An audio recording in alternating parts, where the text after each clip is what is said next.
பிரான்சில் இயங்கும் மனித உரிமைகளுக்கான தமிழர் மையத்தினுடைய இணைப்பாளர் திரு கிருபாகரன் அவர்களுடனான உரையாடல்.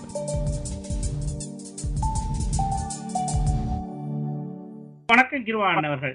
மனித உரிமைகள் தமிழ் மையத்துக்கான இயக்குனர் கிருபாகரன் அவர்கள் கடந்த 20 வருடங்களுக்கு மேலாக இலங்கை தமிழர்களுக்கு இழைக்கப்படும் கொடுமைகள் சம்பந்தமாக குரல் கொடுத்து வருவது என்பது நாம் அனைவரும் அறிந்ததே. தற்போது ஐக்கிய நாடுகள் மனித உரிமைகள் பேரவையில் கூட்டம் தொடர்பாக அறிந்து கொள்வோம். கிருபாகரன் அவர்களே, நீங்கள் அது தொடர்பாக உங்களுடைய கருத்துக்களை அறிய நாங்கள் ஆவலாக உள்ளோம். வணக்கம் பாஸ்கரன். வணக்கம் தமிழ் மூன்று நேயர்களுக்கு. தற்பொழுது நடைபெற்று வரும் ஐநா மனித உரிமை சபையின் 22வது கூட்டத்தொடர், அதாவது இதனுடைய 2013ஆம் ஆண்டுக்கான தலைவராக போலாந்தினுடைய பிரதிநிதி தலைமை வகிக்கின்றார். இதைத் தொடர்ந்து நேற்று 25ஆம் தேதி ஆரம்பமான கூட்டத்தொடரில் அதில் உரையாற்றிய ஐநா மனித உரிமை சபையினுடைய ஆணையாளர், ஐநா மனித உரிமை ஆணையாளர் திருமதி நவநீதன் பிள்ளை அவர்கள் தனது உரையில என்ன சொல்லுகின்றார் என்றால், ஸ்ரீலங்காவினுடைய நிலைமைகளை ருவண்டா, போஸ்னியா, பலஸ்தீனியம் போன்ற நிலைமைகளுடன் ஒத்து பார்க்கின்றது. அதே நிலைமையில் வைத்து ஸ்ரீலங்காவில் நடந்த போர்க்குற்றம் பற்றிய விடயங்கள் யாவும் அங்கு விசாரிக்கப்படவில்லை என்ற ஒரு கண்டனத்தை அங்கு முன்வைக்கின்றார். அதேவேளை அந்த மனித உரிமை சபையில் நேற்று உரையாற்றிய பிரித்தானியாவுடைய அமைச்சர் தாங்கள் இந்த விடயத்தில் மிகவும் அக்கறை கொண்டுள்ளதாக கூறியுள்ளார். தென்னாப்பிரிக்காவின் சார்பாக உரையாற்றிய திரு இப்ராஹிம் அவர்கள், அதாவது இதனை தமிழக மக்களுக்கு நன்றாக தெரிந்தவர், பழகியவர், அக்கறை கொண்டவர். இவர் ஸ்ரீலங்கா விடயத்தை பற்றி தென்னாப்பிரிக்கா சார்பாக உரையாற்றும் பொழுது இந்த LLRC அறிக்கையுடைய பரிந்துரைகளை ஸ்ரீலங்கா நடைமுறைப்படுத்த வேண்டும் என்று கூறும் அதேவேளை தமிழ் மக்கள் ஏற்கக்கூடிய ஒரு தீர்வை ஸ்ரீலங்கா வைக்க வேண்டும் என்று கூறுகின்றார். இவற்றை தொடர்ந்து இறுதியாக அங்கு உரையாற்றிய ஐநா மனித உரிமை செயலாளருடைய ஆலோசகர், அதாவது ஜினோசைட், அதாவது இன அழிப்புக்கான அழிப்பை பற்றி ஆராயும் ஆலோசகர், அவர் ஸ்ரீலங்காவை கொங்கோ, சியர்லியோன், அடுத்ததாக கம்போடியா போன்ற நாடுகளுடன் ஒட்டு அங்கு இப்படி பல நாடுகள் இருக்கின்றன, இவற்றில் மனித உரிமைகள் நடந்த எதையும் விசாரிக்கப்படவில்லை என்ற ஒரு கண்டனத்தை அவர் முன்னுக்கு வைக்கின்றார். இந்த அடிப்படையில் நாங்கள் நேற்று நடந்த நிகழ்ச்சிகளை பார்க்கும் பொழுது ஸ்ரீலங்கா ஒரு இன அழிப்பு, இன சுத்திகரிப்பு என்ற கட்டத்துக்கு அமெரிக்கா கொண்டு வரும் இலங்கைக்கு எதிரான தீர்மானம் இலங்கை அடிவணையை வைக்கும் என்று எதிர்பார்க்கிறீர்களா? கடந்த வருடமும் அமெரிக்கா ஒரு கண்டன தீர்மானத்தை அங்கு வைத்தது, ஸ்ரீலங்கா அதை மதிக்கவில்லை. ஆனால் இன்று அந்த மனித உரிமை சபையில் உரையாற்றிய திருமதி எஸ்தர், அதாவது அமெரிக்காவின் சார்பாக உரையாற்றிய அசிஸ்டன்ட் செக்ரட்டரி ஆஃப் ஸ்டேட், அவர் என்ன சொல்லுகின்றார் என்றால், முன்பு வைத்ததை நாங்கள் அந்த LLRC அறிக்கையை நடைமுறைப்படுத்துங்கள் என்று சொன்னோம், அவர்கள் அதை செய்யவில்லை. ஆனால் இந்த முறை நாங்கள் கொண்டு வருவது வித்தியாசமானது. அங்கு ஒரு சர்வதேச சமுதாயத்தினுடைய கண்காணிப்பு இருக்கக்கூடிய விதத்தை தான் கொண்டிருவோம் என்று சொல்லுகின்றார். ஆகையால் நீங்கள் கேட்டது நியாயமானது. இது எப்படி ஸ்ரீலங்காவுக்கு தாக்கத்தை கொடுக்கும் என்பது. இந்த முறை சர்வதேச சமுதாயத்தினுடைய கண்காணிப்பு இருக்கும் என்று கூறுவதை நிச்சயமாக ஏற்க மாட்டார். ஆகையால் இந்த விடயம் மிகவும் கவனத்துக்குரிய விடயம். இப்படியாக அடுத்தடுத்து கண்டன பிரிவுகள் வரும் பொழுது, ஸ்ரீலங்கா அதை அலட்சியம் பொழுது, இது மனித உரிமை சேவையினால் பாதுகாப்பு சபைக்கு போறதுக்கான சாத்தியக்கூறுகள் இருக்கின்றது காலப்போக்கில். அதற்காக நான் சொல்லவில்லை இன்று நடக்கும் நாளை நடக்கும் என்று. மனித உரிமை சபையோ ஐநாவினுடைய விடயங்கள் பாதுகாப்பு சபை தவிர்த்த மற்ற பிரிவுகளில் பொதுச்சபை கூட மெல்லமாகத்தான் ஒரு விடயத்தை அணுகுவார்கள்.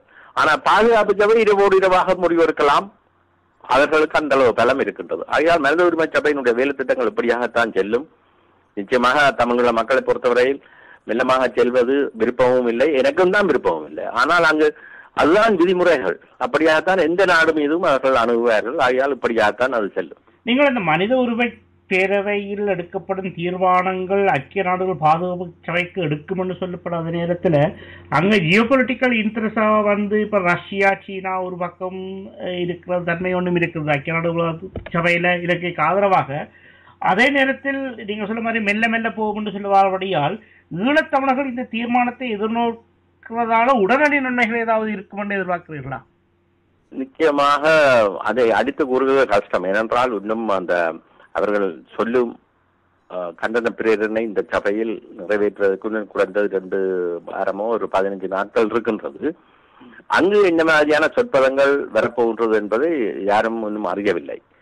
என்னவென்றால் உடனடி நீங்கள் கேட்கும்படியும் உடனடியாக தமிழீழ மக்களுக்கு ஏதாவது இருக்குமா என்பது கேள்வி என்று அது இருக்கும் என்று சொல்வதற்கும் சாத்தியக்கூறுகள் இருக்கின்றது. ஏனென்றால் சர்வதேச சமுதாயத்தினுடைய கண்காணிப்பு இருக்கும் என்றால் அது அப்படியான இதுகள் இருக்கின்றது. அதற்காக இந்த விடயத்தை நான் அரசியலுக்கு சேர்க்கவில்லை. அரசியல் தீர்வு வரும், தமிழ் மக்களுக்கு ஒரு தீர்வு வரும், அப்படியாக நான் சொல்லவில்லை. இங்கு அவர்கள் பார்க்க போவது அங்கு நடந்த மனித உரிமை மீறல்கள், போர்க்குற்றங்கள், மனிதாபிமான மீறல்கள், இப்படி மனிதாபிமான அடிப்படையில் செய்யப்பட்ட குற்றங்கள், இவற்றைத்தான் அவர்கள் பார்க்கின்றார்கள் ஒழிய அதே இடத்தில் அங்கு ஒரு அரசியல் தீர்வு வர வேண்டும் என்பதை கூறுகின்றார்கள். ஆனால் அது இரவோடு இரவாக வருமா, அது எப்படியாக வரும் என்பது யாவற்றையும் இம்முறை கொண்டரப்படும் கண்டன பிரேரணை நிறைவேற்றிய பின்னர் நிச்சயமாக எங்களுக்கு தெரிய வரும் என்ன மாதிரி. இந்த வகையில இலங்கையில் மிக மோசமான யுத்தமர்கள் இடம்பெற்றுள்ள ஐக்கிய நாடுகள் மனித உரிமை ஆணையாளர் நவநீதம் பிள்ளை கூறுவது, அதே நேரத்தில் நாங்கள் இன்று கண்கூடாக